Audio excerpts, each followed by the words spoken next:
നമ്മൾ എൻഡോക്രൈൻ സിസ്റ്റത്തിലെ ADH എന്ന് പറയുന്ന ഹോർമോണുമായിട്ട് ബന്ധപ്പെട്ട ചില ഡിസീസ് കണ്ടീഷൻസ് ആണ് ഡിസ്കസ് ചെയ്യുന്നത്. ഒന്നാമത് നമ്മൾ ഡിസ്കസ് ചെയ്യുന്ന syndrome of inappropriate anti diuretic hormone.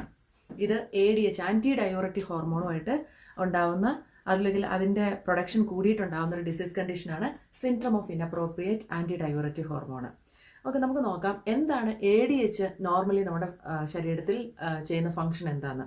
ADH എന്ന് പറയുന്ന ഹോർമോണാണ്. ഈ ഹോർമോൺ പ്രൊഡ്യൂസ് ചെയ്യപ്പെടുന്നത് നമ്മുടെ ഹൈപ്പോതലാമസിലാണ്. ഹൈപ്പോതലാമസിൽ പ്രൊഡ്യൂസ് ചെയ്യുന്ന ഈ ഹോർമോൺ സെക്രീറ്റ് ചെയ്യപ്പെടുന്ന through pituitary gland, posterior pituitary gland വഴിയായിട്ടാണ് നമ്മുടെ ബ്ലഡിലേക്ക് സെക്രീറ്റ് ചെയ്യപ്പെടുന്നത്. ഇനി ഇത് എപ്പോഴാണ് സെക്രീറ്റ് ചെയ്യപ്പെടുന്നതെന്ന് അറിയാമോ? ഈ ADH എന്ന ഹോർമോൺ നമ്മുടെ ശരീരത്തിലേക്ക് എപ്പോഴാണ് സെക്രീറ്റ് ചെയ്യപ്പെടുന്നതെന്ന് വെച്ചാൽ നമ്മുടെ ശരീരത്തിൽ ഫ്ലൂയിഡ് വോളിയം കുറയുന്ന സമയത്ത്, അല്ലെങ്കിൽ നമുക്ക് ഡീഹൈഡ്രേഷൻ ഉണ്ടാവുന്ന സമയത്ത്, ഫ്രീ വാട്ടർ കുറയുന്ന സമയത്ത്, നമ്മുടെ ഇൻട്രാവാസ്കുലർ സ്പേസിലെ ഫ്ലൂയിഡ് വോളിയം കുറയുന്ന സമയത്താണ് ഇത് ഈ ഹൈപ്പോതലാമസ് അത് സെൻസ് ചെയ്യുകയും അതിൻ്റെ ഫലമായിട്ട് ADHനെ പിറ്റ്യൂട്ടറി ഗ്ലാൻഡ് റിലീസ് ചെയ്യുകയും ചെയ്യുന്നു. ഈ ആൻറ്റി ഡയൂററ്റിക് ഹോർമോൺ നമ്മുടെ ബ്ലഡിൽ, നമ്മുടെ ശരീരത്തിൽ എവിടെ ആക്ട് ചെയ്യണമെന്നാണ് ഇനി ഞാൻ കാണിച്ചു തരണത്. നമുക്കറിയാം കിഡ്നിയുടെ ഫങ്ഷണൽ യൂണിറ്റ് ആയ നെഫ്രോൺ ആണ് ഞാനിവിടെ വരച്ചിരിക്കുന്നത്. നെഫ്രോണിൽ ഗ്ലോമറുലസ് ഇവിടുന്ന് അഫറന്റ് ആർട്ടീരിയോൾസ് വഴിയായിട്ട് വരുന്ന ഈ ഫ്ലൂയിഡ്സ് അല്ലെങ്കിൽ ഫ്ലൂയിഡ് ഇവിടെ വെച്ച് ഫിൽട്രേറ്റ് ചെയ്യപ്പെടുകയും ഫിൽട്രേറ്റ് ചെയ്തിട്ട് വരുന്ന ഫിൽറ്ററാണ് ഇതിലൂടെ കടന്നു പോകുന്നത് അല്ലേ. ഇതിലൂടെ ഈ ഫിൽറ്റർ കടന്നു പോകുമ്പോൾ കുറേ വാട്ടർ പ്രോക്സിമൽ കൺവല്യൂട്ടഡ് ട്യൂബ്യൂളിൽ വെച്ചിട്ട് റീഅബ്സോർബ് ചെയ്യപ്പെടുന്നുണ്ട്. അവിടുന്ന് റീഅബ്സോർബ് ചെയ്യപ്പെടാത്തത് ഇവിടെ വന്ന് ഈ കളക്ടിങ് ഡക്റ്റിലാണ് ആക്ച്വലി ADH ആക്ട് ചെയ്യേണ്ടത്. ഈ ADH കളക്ടിങ് ഡക്റ്റിൽ ആക്ട് ചെയ്തിട്ട് എന്താ സംഭവിക്കണമെന്ന് അറിയാവോ? വാട്ടറിനെ വീണ്ടും റീഅബ്സോർബ് ചെയ്ത് നമ്മുടെ ശരീരത്തിലേക്ക് കൊടുക്കും. അപ്പം വാട്ടർ റീഅബ്സോർപ്ഷൻ ആണ് ADHന്റെ ജോലി. കളക്ടിങ് ഡക്റ്റിൽ ആക്ട് ചെയ്തിട്ട് ഇത് ഫിൽട്രേറ്റിൽ നിന്ന് ഫ്ലൂയിഡിന് മാത്രം, വെള്ളത്തെ ഫ്രീ വാട്ടറിനെ മാത്രം റീഅബ്സോർബ് ചെയ്ത് നമ്മുടെ ശരീരത്തിലേക്ക് കൊടുക്കും. അപ്പോൾ എന്താണ് സംഭവിക്കുന്നത്? നമ്മുടെ ശരീരത്തിലെ ഫ്ലൂയിഡ് സ്റ്റാറ്റസ്, ഫ്ലൂയിഡ് വോളിയം കൂട്ടാനായിട്ട് സഹായിക്കുന്നു. എപ്പോഴാണ് ADH സെക്രീറ്റ് ചെയ്യപ്പെടുന്നത്?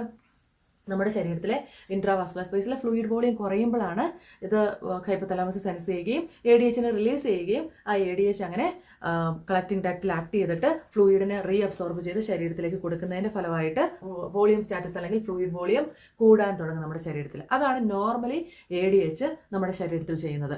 ഇനി നമ്മൾ നോക്കണ കണ്ടീഷൻ എന്ന് പറഞ്ഞാൽ ഈ ADH കൂടിയാൽ ഉണ്ടാകുന്ന കണ്ടീഷനെയാണ് നമ്മൾ SIADH എന്ന് പറയുന്നത്, syndrome of inappropriate anti diuretic hormone. അതായത് ADH, ടൂ മച്ച് ADH ആണ് നമ്മുടെ ശരീരത്തിൽ. അപ്പൊ തന്നെ നമുക്കറിയാം നമ്മുടെ ശരീരത്തിൽ ടൂ മച്ച് ADH ആണെങ്കിൽ ഒന്ന് ആലോചിച്ച് നോക്കി എന്താണ് സംഭവിക്കണേ? ഈ ടൂ മച്ച് ADH ഈ കളക്ടിങ് ഡക്റ്റിൽ വന്നിട്ട് ടൂ മച്ച് വാട്ടറിനെ റീഅബ്സോർബ് ചെയ്ത് ശരീരത്തിലേക്ക് കൊടുക്കും. ഇൻട്രാവാസ്കുലർ സ്പേസിലെ ഫ്ലൂയിഡ് വോളിയം കൂടാൻ തുടങ്ങും. അതാണ് ഇവിടെ സംഭവിക്കുന്നത് ടൂ മച്ച് ADH ഉണ്ടാകുമ്പോൾ. അതിനെയാണ് നമ്മൾ syndrome of inappropriate anti diuretic hormone എന്ന് പറയുന്നത്. ഇനി ഇത് പറയുമ്പോൾ ഞാൻ നിങ്ങളോട് ഒരു കാര്യം കൂടെ പറയുന്നു. ഈ ADH ഒരു ഇലക്ട്രോലൈറ്റ്സിലും റീഅബ്സോർബ് ചെയ്യുകയോ എക്സ്ക്രീറ്റ് ചെയ്യുകയോ ചെയ്യുന്നില്ല. ADH ഓൺലി വാട്ടർ റീഅബ്സോർപ്ഷനാണ് നടത്തുന്നുള്ളൂ. ഇത് ഒരു തരത്തിലുള്ള ഇലക്ട്രോലൈറ്റിനെ കൂടുതലായിട്ട് റീഅബ്സോർബ് ചെയ്യുകയോ കൂടുതലായിട്ട് എക്സ്ക്രീറ്റ് ചെയ്യുകയോ ചെയ്യുന്നില്ല. ഓൺലി വാട്ടറിനെ മാത്രമാണ് ADH റീഅബ്സോർബ് ചെയ്യുന്നുള്ളൂ. പക്ഷേ ഓഫ് കോഴ്സ് ഈ ഡിസീസ് കണ്ടീഷനായ SIADHൽ കുറച്ച് ഇലക്ട്രോലൈറ്റ് ഇംബാലൻസ് ഉണ്ടാവുന്നുണ്ട്. അത് നമുക്ക് നോക്കുന്നതാണ് ഇപ്പം തന്നെ. ഓക്കെ, അപ്പോൾ നമ്മൾ കണ്ടു increased ADH, increased water reabsorption. അതിനെയാണ് SIADH എന്ന് പറയുന്നത്. SIADH, syndrome of inappropriate anti diuretic hormone. ഇനി നമ്മൾ നോക്കുന്ന ഇറ്റിയോളജി, എന്താണ് ഇതിന്റെ കാരണങ്ങൾ, ഈ ADH എങ്ങനെയാണ് ഒരു പേഷ്യന്റിൽ ഉണ്ടാവാനുള്ള അല്ലെങ്കിൽ അത് ഉണ്ടാവാനുള്ള കാരണങ്ങൾ എന്താണെന്ന് നമുക്ക് നോക്കാം. നമുക്കറിയാം ഹൈപ്പോതലാമസ് ആണ് ADH പ്രൊഡ്യൂസ് ചെയ്യുന്നത് അല്ലേ. ആ ഹൈപ്പോതലാമസ് പ്രൊഡ്യൂസ് ചെയ്യുന്ന ADH ത്രൂ പോസ്റ്റീരിയർ പിറ്റ്യൂട്ടറി ആണ് നമ്മുടെ ശരീരത്തിലേക്ക് ആവശ്യാനുസരണം കൊടുക്കുന്നത്. അപ്പം നമ്മുടെ ബ്രെയിനിൽ ഉണ്ടാവുന്ന അല്ലെങ്കിൽ ബ്രെയിനിലുണ്ടാവുന്ന ചിലപ്പം ഇൻഫെക്ഷൻസ് ആയിക്കോട്ടെ, meningitis, central nervous system infections, for example meningitis, അതും അല്ലെങ്കിൽ നമ്മുടെ ഒരു ഇഞ്ചുറി, ട്രോമ, അതുപോലെ തന്നെ കണ്ടീഷൻസ് ലൈക്ക് ട്യൂമർ, സ്ട്രോക്ക്, എങ്ങനത്തെ എന്ത് കണ്ടീഷൻസ് ആയിക്കോട്ടെ അത് നമ്മുടെ ഇൻട്രാക്രേനിയൽ പ്രഷർ കൂട്ടുവോ അല്ലെങ്കിൽ വേറെ എന്തെങ്കിലും ഡാമേജ് നമ്മുടെ ബ്രെയിനിൽ ഉണ്ടാക്കുകയോ ചെയ്യുന്നുണ്ടെങ്കിൽ അത് എന്തിന് കാരണമാകാൻ സാധ്യതയുണ്ട്? അത് ഹൈപ്പോതലാമസിന്റെ ഫംഗ്ഷനെ വ്യത്യാസപ്പെടുത്താൻ സാധ്യതയുണ്ട്. അല്ലെങ്കിൽ അത് ഹൈപ്പോതലാമസിന്റെ ഓവർ സ്റ്റിമുലേഷന് കാരണമാവുകയും അതിന്റെ ഫലമായിട്ട് ഹൈപ്പോതലാമസ് കൂടുതലായിട്ട് ADH പ്രൊഡ്യൂസ് ചെയ്യാൻ സാധ്യതയുണ്ട്. അപ്പൊ അങ്ങനത്തെ എന്തെങ്കിലും കോംപ്ലിക്കേഷൻസ് ഉള്ളവരിൽ ബ്രെയിനിൽ എന്ത് ഓൾട്ടറേഷൻസും നമുക്കറിയാവുന്ന ഞാനിപ്പോൾ പറഞ്ഞ എല്ലാ കണ്ടീഷൻസും ലീഡ്സ് ടു SIADH എന്ന് പറഞ്ഞ കണ്ടീഷൻസിന് കാരണമാകാം. അതേപോലെ തന്നെ brain surgeries, sphenoid hypophysectomy surgery, അത് പിറ്റ്യൂട്ടറി ട്യൂമർ റിമൂവ് ചെയ്യുന്ന സർജറിയാണ് സ്പിനോയിഡ് ഹൈപ്പോഫൈസെക്ടമി സർജറി. ഈ സർജറി കഴിഞ്ഞ പേഷ്യൻസ് അല്ലെങ്കിൽ ക്രേനിയോട്ടമി ഇങ്ങനത്തെയുള്ള എന്ത് സർജറി കഴിഞ്ഞ പേഷ്യൻസിലും അത് അതിൻ്റെ കോംപ്ലിക്കേഷൻസ് അത് ലീഡ്സ് ടു ഹൈപ്പോതലാമസിൻ്റെ ഓവർ സ്റ്റിമുലേഷനും അതുവഴിയായിട്ട് ഓവർ പ്രൊഡക്ഷൻ ഓഫ് ദി ADHനും കാരണമാകാറുണ്ട്. അതുപോലെ തന്നെ വേറെ കുറച്ച് എക്ടോപിക് ADH പ്രൊഡക്ഷൻ എന്ന് പറയുന്നത് അതിനുള്ള കണ്ടീഷൻസ് ആണെന്ന് ലങ്സിലുള്ള ഇൻഫെക്ഷൻസ്, ഫോർ എക്സാമ്പിൾ ന്യൂമോണിയ അല്ലെങ്കിൽ ലങ് ആപ്സസ്, അതുപോലെ തന്നെ പാൻക്രിയാറ്റൈറ്റിസ്, ഈ കണ്ടീഷൻസ് ഒക്കെ ലീഡ്സ് ടു SIADH. അതേപോലെ തന്നെ വളരെ കൂടുതലായിട്ട് എക്സാംസിന് ചോദിക്കുന്ന ഒരു ഏരിയയാണ് small cell lung cancer. Small cell lung cancer, ഈ സ്മോൾ സെൽ ലങ് ക്യാൻസർ ഉള്ള പേഷ്യൻസിലും SIADH ഉണ്ടാവാറുണ്ട്. എക്സാംസ് ഞാൻ വീണ്ടും പറയുന്നു, എക്സാംസിന് ഈ ഏരിയയിൽ നിന്ന് ഈ സ്മോൾ സെൽ ലങ് ക്യാൻസറും തരും, SIADHന്റെ സിംറ്റവും തന്നിട്ട് നമ്മളോട് ചോദിക്കുക ഏത് കണ്ടീഷനാണ് എന്ന് ചോദിച്ചു കഴിഞ്ഞാൽ, അല്ലെങ്കിൽ അതുമായിട്ട് ബന്ധപ്പെട്ട് എന്തെങ്കിലും ക്വസ്റ്റ്യൻസ് വന്നാൽ നിങ്ങൾ മനസ്സിലാക്കുക okay small lung cancer leads to ectopic production of the ADH. അപ്പം അതെന്തിന് കാരണമാകും? SIADHന് കാരണമാകും. ഓക്കെ, അപ്പോൾ അത് മനസ്സിൽ വെച്ചേക്ക് സ്മോൾ സെൽ ലങ് ക്യാൻസർ. ഇത്ര ഇറ്റിയോളജീസ് ആണ് യൂഷ്വലി നമ്മൾ ഡിസ്കസ് ചെയ്യുന്നത്. Any surgeries, for example sphenoid hypophysectomy surgery, അതുപോലെ തന്നെ സ്മോൾ സെൽ ലങ് ക്യാൻസർ ഇതൊക്കെ സാധാരണ എക്സാംസിന് ചോദിക്കാറുള്ളതാണ്.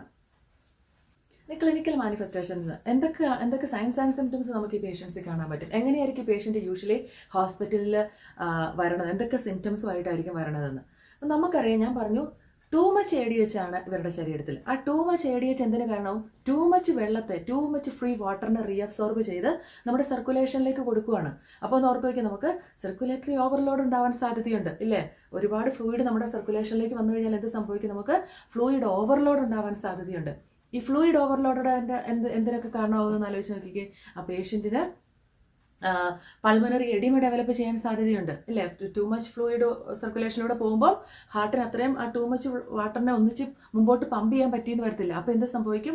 ഫ്ലൂയിഡ് ലങ്സിൽ കെട്ടിക്കിടക്കാൻ സാധ്യതയുണ്ട്. അങ്ങനെ എന്തിന് സാധ്യതയുണ്ട്? പൾമണറി എഡിമയുടെ സിംറ്റംസ് പേഷ്യന്റ് ഡെവലപ്പ് ചെയ്യാൻ സാധ്യതയുണ്ട്. എന്തൊക്കെയാണ് പൾമണറി എഡിമയുടെ സിംറ്റംസ് നിങ്ങൾക്ക് കാണാൻ പറ്റുന്നത്? നമ്മൾക്ക് പൾമണറി എഡിമ ഒരു പേഷ്യന്റ് ഡെവലപ്പ് ചെയ്തിട്ടുണ്ടോ നമുക്ക് എങ്ങനെ അറിയാൻ പറ്റും? നമ്മൾ അവരുടെ ലങ്സ് അസസ് ചെയ്യുമ്പോൾ നമുക്ക് ക്രാക്കിൾസ് കിട്ടും. അതുപോലെ തന്നെ ആ patients other symptoms such as breathing difficulty കാണിക്കാൻ സാധ്യതയുണ്ട്, പേഷ്യന്റ് റെസ്റ്റ്ലെസ് ആവാൻ സാധ്യതയുണ്ട്. അതുപോലെ തന്നെ കോഫ് ഡെവലപ്പ് ചെയ്യും, ബ്ലഡ് ടിഞ്ച്ഡ് കോഫ് കാണാൻ സാധ്യതയുണ്ട്. അതായത് പൾമണറി എഡിമയുടെ സിംറ്റംസ് നമുക്ക് ഈ പേഷ്യൻസിൽ കാണാൻ പറ്റും because of the fluid overload. അതുപോലെ തന്നെ ഫ്ലൂയിഡ് ഓവർലോഡ് ഉള്ള ഒരു പേഷ്യന്റ് എപ്പോഴും നമുക്കറിയാൻ പറ്റും വെയിറ്റ് എങ്ങനെയായിരിക്കും, അവർക്ക് വെയിറ്റ് ഗെയിൻ കാണിക്കും. അതുപോലെ തന്നെ എഡിമ ഡെവലപ്പ് ചെയ്യാൻ സാധ്യതയുണ്ട് ഈ പേഷ്യൻസിന്. ഓക്കെ, ഇതൊക്കെ നമ്മൾ കോമൺ ആയിട്ട് ഇവർ കാണുന്ന സിംറ്റംസ് ആണ്. ഇനി അത് കൂടാണ്ട് ഞാൻ പറഞ്ഞു ADH ഒരു ഇലക്ട്രോലൈറ്റിന്റെ റീഅബ്സോർബ് ചെയ്യുക എക്സ്ക്രീറ്റ് ചെയ്യുകയൊന്നും ചെയ്യുന്നില്ല. പക്ഷേ ഇവിടെ ടൂ മച്ച് വാട്ടറിനെ, ഫ്രീ വാട്ടറിനെ ഇത് റീഅബ്സോർബ് ചെയ്ത് സർക്കുലേഷനിലേക്ക് കൊടുക്കുന്നതുകൊണ്ട് എന്താ സംഭവിക്കണമെന്ന് അറിയാമോ? ഇൻട്രാവാസ്കുലർ സ്പേസിലുള്ള സോഡിയത്തെ ഇത് ഡയലൂട്ട് ചെയ്യുന്നുണ്ട്. കാരണം സോഡിയം അതിനനുസരിച്ച് വരണില്ല. സോഡിയം എന്തോരം ഉണ്ടായിരുന്നു അത് തന്നെ ഉണ്ടായിരുന്നുള്ളൂ. പക്ഷെ അതിനകത്തേക്ക് കൂടുതൽ വെള്ളം വരുവാണ്, കൂടുതൽ ഫ്രീ വാട്ടറിനെ നമ്മൾ റീഅബ്സോർബ് ചെയ്യുവാണ്. അപ്പോൾ നമ്മുടെ വാസ്കുലർ സ്പേസിലുള്ള സോഡിയം ഡയല്യൂട്ട് ആവുന്നു. അപ്പോൾ ഈ പേഷ്യൻ്റ് ഉണ്ടാകുന്ന ഒരു കോംപ്ലിക്കേഷനാണ് ഡയല്യൂഷണൽ ഹൈപ്പോനട്രീമിയ. ഡയല്യൂഷണൽ ഹൈപ്പോനട്രീമിയ എന്ന് പറഞ്ഞ കണ്ടീഷൻ ഈ പേഷ്യൻസിന് ഉണ്ടാവാൻ സാധ്യതയുണ്ട്. യൂഷ്വലി പേഷ്യന്റ് ഹോസ്പിറ്റലിൽ വരുന്നത് ഈ ഡയല്യൂഷണൽ ഹൈപ്പോനട്രീമിയയുടെ സിംറ്റംസുമായിട്ടായിരിക്കും. സോഡിയം കുറഞ്ഞു പോയാൽ നമുക്ക് എന്തൊക്കെ സിംറ്റംസ് ഉണ്ടാവാൻ സാധ്യതയുണ്ട്? പേഷ്യന്റ് കൺഫ്യൂസ്ഡ് ആവാൻ സാധ്യതയുണ്ട്, നോസിയ, വോമിറ്റിങ്, അതുപോലെ തന്നെ ഓൾട്ടേർഡ് മെന്റൽ സ്റ്റാറ്റസ് അതിപ്പോൾ പറഞ്ഞു, സീഷർ ഉണ്ടാവാൻ സാധ്യതയുണ്ട്. എന്തുകൊണ്ടാണ് ഇതൊക്കെ? ഈ സോഡിയം കുറയുന്നതിനനുസരിച്ച് ഫ്ലൂയിഡ് പുറത്തേക്ക് ഷിഫ്റ്റ് ചെയ്യാൻ സാധ്യതയുണ്ട്. അപ്പോൾ നമ്മുടെ ബ്രെയിനിലാണെങ്കിൽ ബ്രെയിൻ ടിഷ്യൂസിലേക്ക് ഫ്ലൂയിഡ് ലീക്ക് ചെയ്തിട്ട് സെറിബ്രൽ എഡിമ ഉണ്ടാവാൻ സാധ്യതയുണ്ട്. അതിൻ്റെ ഫലമായിട്ടാണ് patient already mental status develop ചെയ്യണത്, ഈ അതർ സിംറ്റംസ് ആയി സീഷറൊക്കെ ഉണ്ടാവുന്നത്. അപ്പം ഈ patient usually at the beginning sodium പതുക്കെ കുറയാൻ തുടങ്ങുമ്പോൾ തന്നെ പേഷ്യൻ്റ് സിംറ്റമാറ്റിക് ആവും. പേഷ്യൻ്റ് നോസിയേറ്റഡ് ആവുന്നു, വോമിറ്റിംഗ് കാണിക്കുന്നു, ചെറിയ കൺഫ്യൂഷൻ കാണിക്കുന്നു, അവർക്ക് ഭക്ഷണം ഒത്തിരി ഇഷ്ടപ്പെട്ട ഭക്ഷണം പോലും ഇഷ്ടമല്ലാണ്ടാവുന്നു. അങ്ങനെയുള്ള ഈ സിംറ്റംസ് ഒക്കെ തുടങ്ങുന്നു പേഷ്യൻസിന്. അപ്പം പേഷ്യൻറ്റിനെ ഹോസ്പിറ്റലിൽ കൊണ്ടുവരുമ്പോൾ ഫ്രം ദ ഹിസ്റ്ററി അവർക്ക് ഇപ്പോൾ എന്തെങ്കിലും ഹിസ്റ്ററീസ് സ്മോൾ സെൽ ലങ് ക്യാൻസറോമി ഉള്ളവരായിരിക്കാം, അല്ലെങ്കിൽ ബ്രെയിനിൽ എന്തെങ്കിലും ഇത് കുട്ടി കണ്ടവരായിരിക്കാം. അങ്ങനെയുള്ള എന്തെങ്കിലുമൊക്കെ കാര്യങ്ങൾ ഉണ്ടാകുമ്പോൾ തന്നെ ഡോക്ടേഴ്സിന് പെട്ടെന്ന് തന്നെ ക്യാച്ച് ചെയ്യാൻ പറ്റും. Okay, it could be due to syndrome of inappropriate anti diuretic hormone.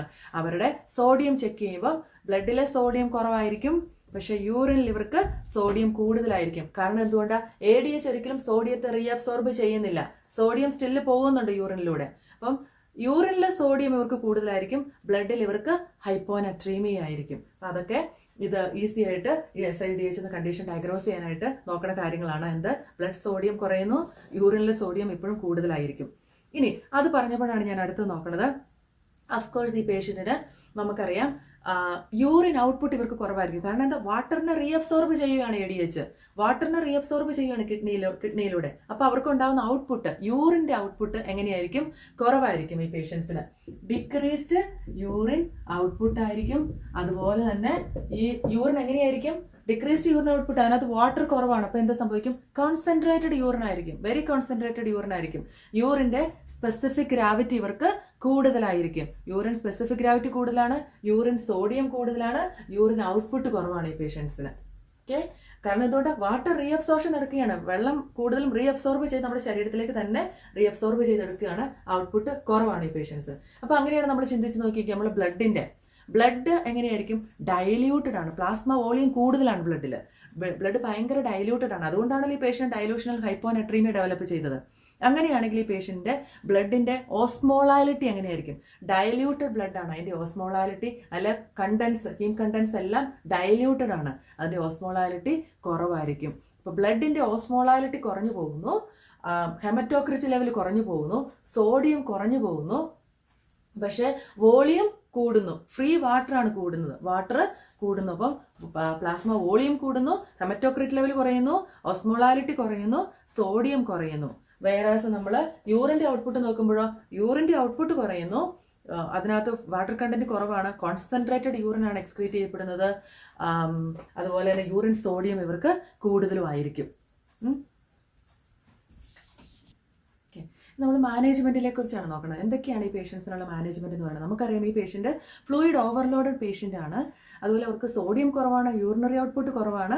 അപ്പോൾ ഈ ഒക്കെ കാര്യങ്ങളെല്ലാം വെച്ചിട്ടാണ് നമ്മൾ അതുപോലെ ഇവർക്ക് ഡയോറിസിസ് നടക്കുന്നില്ല, ആന്റി ഡയോറിറ്റിക് ഹോർമോൺ അല്ലേ കൂടണത്. അപ്പോൾ നമ്മൾ ഡയോറിസിസ് കൂട്ടുന്ന മെഡിക്കേഷൻസ് കൊടുക്കാം. എന്ത് മെഡിക്കേഷനാണ് ഡയോറിസിസ് കൂട്ടാനായിട്ട് നമ്മൾ കൊടുക്കുന്നത്? നമുക്കറിയാം ഡയോറിറ്റിക്സ് ഉണ്ട് അല്ലേ, ലൂപ്പ് ഡയോറിറ്റിക്കായ ലേസിക്സ് ഒക്കെ ഇവർക്ക് കൊടുക്കാൻ പറ്റും. അപ്പം എക്സസീവ് ഫ്ലൂയിഡിനെ, അതായത് നമ്മുടെ ശരീരത്തിലുള്ള ഫ്ലൂയിഡിനെ കൂടുതലായിട്ട് എക്സ്ക്രീറ്റ് ചെയ്ത് കളയാനായിട്ട് സഹായിക്കും. അതേപോലെ തന്നെ നമുക്ക് നോക്കാം ഫ്ലൂയിഡ് റെസ്ട്രിക്ഷൻ. ഇവർ ഓൾറെഡി ഫ്ലൂയിഡ് ഓവർലോഡഡ് ആണ്. അപ്പോൾ നമ്മൾ എന്ത് ചെയ്യണം? ഫ്ലൂയിഡ് റെസ്ട്രിക്ഷൻ നിർബന്ധമായിട്ട് ഈ പേഷ്യൻറ്റ് നോക്കണം. ഇൻടേക്ക് ആൻഡ് ഔട്ട്പുട്ട് മോണിറ്റർ ചെയ്തുകൊണ്ടിരിക്കണം.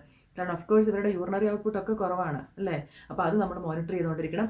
വെയിറ്റ് ചെക്ക് ഇമ്പോർട്ടൻ്റ് ആണ് ഇവരെ സംബന്ധിച്ച്. കാരണം നമുക്കറിയാം ഇവർ എഡിമാറ്റസ് ആയിരിക്കും, ഇവർക്ക് വെയിറ്റ് കൂടുതലുണ്ട്, because of the fluid overload weight കൂടുതലായിരിക്കും. അപ്പോൾ നമ്മൾ കൊടുക്കുന്ന ഒരു തെറാപ്പി ഇഫക്റ്റീവ് ആണോ എന്ന് പോലും നമുക്ക് അറിയാൻ പറ്റണത് എങ്ങനെയാണ്? ഇവരുടെ വെയിറ്റ് കുറഞ്ഞിട്ടുണ്ടോ, ഇവരുടെ സ്വെല്ലിങ് കുറഞ്ഞിട്ടുണ്ടോ, ഇവരുടെ സോഡിയം ബെറ്റർ ആയിട്ടുണ്ടോ, ഇതെല്ലാം നോക്കിയിട്ടാണ് നമ്മൾ എങ്ങനെയാണ് പറയാൻ പറ്റണത് ഈ പേഷ്യൻ്റെ കണ്ടീഷൻ ബെറ്റർ ആവുന്നുണ്ടോ. വിത്ത് ട്രീറ്റ്മെൻറ്റ്, നമ്മൾ കൊടുക്കുന്ന എല്ലാ സപ്പോർട്ടീവ് ട്രീറ്റ്മെൻറ്റും കൊണ്ട് പേഷ്യൻ്റെ കണ്ടീഷൻ ഇമ്പ്രൂവ് ആയിട്ടുണ്ടോ എന്ന് നമ്മൾ ആസ് എ നേഴ്സ് നമ്മൾ എങ്ങനെയാണ് അസസ് ചെയ്യണേ? ഈ പേഷ്യൻറ്റിൻ്റെ വെയിറ്റ് കുറഞ്ഞിട്ടുണ്ടോ, വെയിറ്റ് ഓഫ് കോഴ്സ് നമ്മൾ എന്നും മോണിറ്റർ ചെയ്യണം. പേഷ്യൻ്റെ വെയിറ്റ് കുറയുന്നുണ്ടോ, അത് തെറാപ്പി നമ്മൾ കൊടുക്കുന്ന തെറാപ്പി ഇഫക്റ്റീവ് ആണോ എന്ന് മോണിറ്റർ ചെയ്യാൻ വേണ്ടിയിട്ടാണ്. അതേപോലെ തന്നെ ഇൻടേക്ക് ആൻഡ് ഔട്ട്പുട്ട് വളരെ സ്ട്രിക്റ്റ് ആയിട്ട് ഇവർക്ക് മോണിറ്റർ ചെയ്യണം. യൂറിനറി ഔട്ട്പുട്ട് മോണിറ്റർ ചെയ്യുക, വെയിറ്റ് ചെക്ക്. അതുപോലെ തന്നെ ഇവർക്ക് ഒത്തിരി സോഡിയം കുറവാണെങ്കിൽ of course doctors fluid restriction plus hypertonic solution 3% sodium chloride ഒക്കെ ചിലപ്പം ആവശ്യമായിട്ട് വരും. കാരണം ഒത്തിരി സോഡിയം കുറഞ്ഞാൽ നമുക്കറിയാം അതിൻ്റെ കോംപ്ലിക്കേഷൻസ് ആണ് severe complications. Patient seizure develop ചെയ്യാൻ സാധ്യതയുണ്ട്. എന്തുകൊണ്ട്?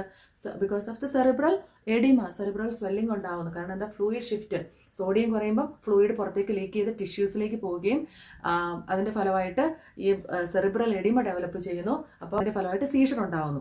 അതൊക്കെ കൊണ്ട് ഈ പേഷ്യൻസിന് സോഡിയം കറക്റ്റ് ചെയ്യാനായിട്ട് ചിലപ്പോൾ ഹൈപ്പർട്ടോണിക് സോഡിയം സൊല്യൂഷൻ ഈ പേഷ്യൻ്റ് ആവശ്യമായിട്ട് വരും. അപ്പം സോഡിയം ഒത്തിരി കുറവാണെങ്കിൽ വളരെ സ്ലോ ആയിട്ടാണ് സോഡിയം കറക്റ്റ് ചെയ്യത്തുള്ളൂ. അതിന് ഡോക്ടേഴ്സിനൊരു അതായത് സ്റ്റെപ്പുണ്ട്. സോഡിയം പെട്ടെന്ന് നമുക്ക് കറക്റ്റ് ചെയ്യരുത്. സോഡിയം പെട്ടെന്ന് കറക്റ്റ് ചെയ്ത് കഴിഞ്ഞാൽ അത് സെൻട്രൽ പോണ്ടൈൻ മൈലിനോലൈസിസ് എന്ന് പറയുന്ന ഒരു വലിയ കോംപ്ലിക്കേറ്റഡ് കണ്ടീഷനിലേക്ക് കൊണ്ടുപോകും. അതുകൊണ്ട് സോഡിയം വളരെ സ്ലോ ആയിട്ടാണ് കറക്റ്റ് ചെയ്ത് നോർമലിലേക്ക് എത്തിക്കാവുള്ളൂ. അതേപോലെ തന്നെ ഡയൂററ്റിക്സ് ഞാൻ പറഞ്ഞു, ലേസിക്സ് കൊടുക്കും. ഇതൊക്കെയാണ് ഇതിന്റെ മാനേജ്മെന്റ് എന്ന് പറയുന്നത്. ഇനി ഓഫ് കോഴ്സ് നിങ്ങൾ എപ്പോഴും ഓർത്തേക്കുക, യൂഷ്വലി നിങ്ങൾക്ക് ക്വസ്റ്റ്യൻ വരണമെന്ന് ഞാൻ പറഞ്ഞു. ഫോർ എക്സാമ്പിൾ, ഒരു സർജറി, ബ്രെയിൻ സർജറി എന്തും ആയിക്കോട്ടെ, സ്പിനോയിഡ് ഹൈപ്പോഫൈസെക്ടമി സർജറി അല്ലെങ്കിൽ ക്രേനിയോട്ടമി സർജറി അല്ലെങ്കിൽ എന്തെങ്കിലും ഒരു ബ്രെയിൻ സർജറി കഴിഞ്ഞ് വരുന്ന ഒരു പേഷ്യന്റിന് എന്തുകൊണ്ടാണ് നിങ്ങൾ urine output keep on monitor ചെയ്യണമെന്ന് പറയുന്നത്? നിങ്ങൾ IV ഫ്ലൂയിഡ് റൺ ചെയ്യുന്ന ഒരു പേഷ്യന്റ്, ആ പേഷ്യന്റ് ഒരു ഫോളിക് എത്തിയിട്ടുണ്ടെന്ന് ചിന്തിക്കുക. ആ പേഷ്യന്റിന്റെ ഔട്ട്പുട്ട് 3 hours 4 hours കഴിഞ്ഞിട്ട് നിങ്ങൾ നോക്കുമ്പോൾ സ്റ്റില്ല് കാണുന്നത് വളരെ മിനിമൽ ഔട്ട്പുട്ടേ ഉള്ളൂ. 30 mils or 50 mils, just example 50 mils ഉള്ളൂ after 4 hours of that surgery. അപ്പോൾ നിങ്ങളത് കൺസേൺഡ് ആവണം. എന്തുകൊണ്ടാണെന്ന് ഓർക്കുക, ഇതൊരു ബ്രെയിൻ സർജറിയാണ്. സ്പിനോയിഡ് ഹൈപ്പോഫൈസെക്ടമി എന്ന് പറയുന്ന പിറ്റ്യൂട്ടറി ട്യൂമർ റിമൂവ് ചെയ്യുന്ന ഒരു സർജറിയാണ്. ആ സർജറി കഴിഞ്ഞ പേഷ്യന്റിന് എന്തിന് സാധ്യതയുണ്ടെന്ന് ഞാൻ പറഞ്ഞേ? ഹൈപ്പോതലാമസിന്റെ ഓവർ സ്റ്റിമുലേഷനും ഓവർ പ്രൊഡക്ഷൻ ഓഫ് ദി ADHനും സാധ്യതയുണ്ട്. അപ്പം അങ്ങനെ വന്നു കഴിഞ്ഞാൽ ഈ പേഷ്യന്റ് SIADH എന്ന് പറയുന്ന ഒരു കണ്ടീഷൻ ഡെവലപ്പ് ചെയ്യാൻ സാധ്യതയുണ്ട്. ആ കണ്ടീഷൻ ഡെവലപ്പ് ചെയ്താൽ എന്തായിരിക്കും സംഭവിക്കുന്നത്? ഫ്ലൂയിഡ് റീഅബ്സോർഷൻ നടന്നുകൊണ്ടിരിക്കും. ആ പേഷ്യന്റിന്റെ യൂറിനറി ഔട്ട്പുട്ട് കുറവായിരിക്കും. നിങ്ങൾക്ക് എന്തെങ്കിലും കാരണത്താൽ ഇങ്ങനത്തെ എന്തെങ്കിലും ഒരു ക്വസ്റ്റ്യൻ കിട്ടിയാൽ ആദ്യമേ നിങ്ങൾ ചിന്തിക്കുക എന്തായിരിക്കണം അത്? ഈ പറയുന്ന syndrome of inappropriate anti diuretic hormone ആയിരിക്കും. പെൻക്ലക്സ് ആയിക്കോട്ടെ, ഇങ്ങനത്തെ നഴ്സിംഗ് എക്സാമിൻസിൽ എപ്പോഴും അവർ ഫോക്കസ് ചെയ്യുന്നത് ആ കോംപ്ലിക്കേഷൻസിലേക്കായിരിക്കും. കോംപ്ലിക്കേഷൻസ് നിങ്ങൾ ക്യാച്ച് ചെയ്യുക എന്നതാണ് ഒരു നഴ്സിന്റെ ക്രിട്ടിക്കൽ തിങ്കിങ്. അപ്പോൾ നിങ്ങൾ എപ്പോഴും ഓർക്കുക, ഇങ്ങനെ ഒരു കണ്ടീഷൻ അവർ സൂപ്പർഫിഷ്യലായിട്ട് ഇങ്ങനത്തെ കണ്ടീഷൻസ് ടച്ച് ചെയ്ത് പോകും. പക്ഷേ നിങ്ങൾ മനസ്സിലാക്കണം എന്താണ്? It is A complication of SIADH. ഈ പേഷ്യന്റിന് SIADH ഡെവലപ്പ് ചെയ്തിട്ടുണ്ടായിരിക്കും. അതിന്റെ ഫലമായിട്ടാണ് യൂറിനറി ഔട്ട്പുട്ട് കുറഞ്ഞു പോയത്. You need to report it to doctor. അതാണ് നമ്മളിൽ നിന്ന് അവർ എക്സ്പെക്ട് ചെയ്യുന്ന ഒരു കാര്യം എന്ന് പറയുന്നത്. അതുപോലെ തന്നെ ഞാൻ പറഞ്ഞു സ്മോൾ സെൽ ലങ് കാർസിനോമി ആയിട്ടുള്ള പേഷ്യൻസ്. ഈ പേഷ്യൻസ് യൂഷ്വലി ഹോസ്പിറ്റലിൽ അഡ്മിറ്റ് ആകുമ്പോൾ അവർ പെട്ടെന്ന് ഓൾ ഓഫ് എ സഡൻ അവർ കൺഫ്യൂസ്ഡ് ആയെന്ന് പറയുന്നു. വെയിറ്റ് ഗെയിൻ, അതുപോലെ തന്നെ പൾമണറി എഡിമ, ക്രാക്കിൾസ് ഒക്കെ ഡെവലപ്പ് ചെയ്യുമെന്ന് പറയുന്നു. അപ്പം നമ്മൾ ചിന്തിച്ചോണം എന്തായിരിക്കും? സ്മോൾ സെൽ കാർസിനോമി ഉള്ള ഒരു പേഷ്യന്റിന് എന്തുണ്ടാവാൻ സാധ്യതയുണ്ട്? Dilutional hyponatraemia because of the ectopic production of ADHന്റെ ഓവർ പ്രൊഡക്ഷൻ കൊണ്ട് അവർക്ക് ഡയലൂഷണൽ ഹൈപ്പോനട്രീമിയ ഡെവലപ്പ് ചെയ്യാൻ സാധ്യതയുണ്ട്. ആ ഡയലൂഷണൽ ഹൈപ്പോനട്രീമിയ ആയിരിക്കും ഈ പേഷ്യന്റ് പെട്ടെന്നുണ്ടായ കൺഫ്യൂഷന് കാരണം. അപ്പം ഇങ്ങനെയുള്ള ഈ ഏരിയാസ് നിങ്ങൾ മനസ്സിൽ സൂക്ഷിക്കുക. വൈറ്റൽ സയൻസ് ആണ് അടുത്ത ഒരു കാര്യം നിങ്ങൾ മോണിറ്റർ ചെയ്യേണ്ടത്. ഫ്ലൂയിഡ് ഓവർലോഡഡ് പേഷ്യന്റ് ആണെങ്കിൽ ഓഫ് കോഴ്സ് ആ പേഷ്യന്റിന്റെ ബ്ലഡ് പ്രഷർ കൂടുതലായിരിക്കും. ഹാർട്ട് കോമ്പൻസേറ്റ് ചെയ്യാൻ ശ്രമിക്കുന്നതിന് ഫലമായിട്ട് ഹാർട്ട് റേറ്റ് കൂടുതലായിരിക്കും. ലങ്സ് അസസ് ചെയ്യുമ്പോൾ ക്രാക്കിൾസ് ഒക്കെ ഉണ്ടെങ്കിൽ പൾമണറി എഡിമ ആ പേഷ്യന്റ് ഡെവലപ്പ് ചെയ്തിട്ടുണ്ടാവും. ഇങ്ങനെയുള്ള കാര്യങ്ങൾ പ്രത്യേകം മനസ്സിൽ സൂക്ഷിക്കുക. Thank you.